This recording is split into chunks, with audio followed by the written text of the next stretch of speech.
how you lose control. So leave it behind, 'cause we have a night to get away. Hello mga ka-Yushi! Dito po tayo ngayon sa 402 building dito po sa Nyugan, Cabuyao, Laguna dahil po sa medical and dental mission ni General Banjo Caringal. Ito na nga po yung naging selebrasyon ng kanyang 57th birthday.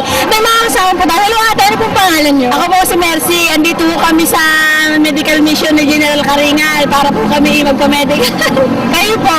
Good morning po, Rose Bacroya po. Nandito din po kami para po sa optal naman po kami kasi may problema sa paningin, medyo malabo na ang mata. Taga saan po kayo? Kami po ay taga Southville. Andito po kami para magpa-dental ng aming ngipin.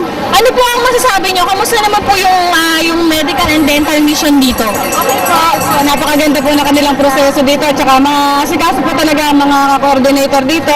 So hindi po kayo mawawala ng pag-asa na kasi doon sa iba ay medyo hindi kayo mabibigyan ng pansin, pero dito po napakasikaso po lahat ng mga tao. Nakikita naman po ninyo sa mga paligid ang pag-asikaso ng bawat isa. Ayan. Paano niyo po nalaman itong medical and dental mission po na ito? Kami po inayahan po kami ni Kuya Boy Caringal, inimbitahan kami na dito raw po ay sa birthday ni General Caringal ay bilang birthday niya magkakaroon dito ng medical mission, yun ang ano niya sa mga tao. Oh, so talagang personal po ang pag-iimbita dito. Ayan, maraming salamat po Ate Mercy, Ate Rose. Hello po. Salamat.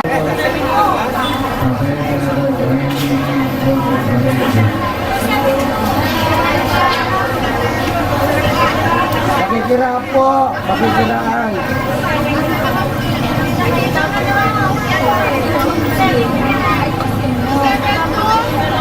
Ma'am?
Okay.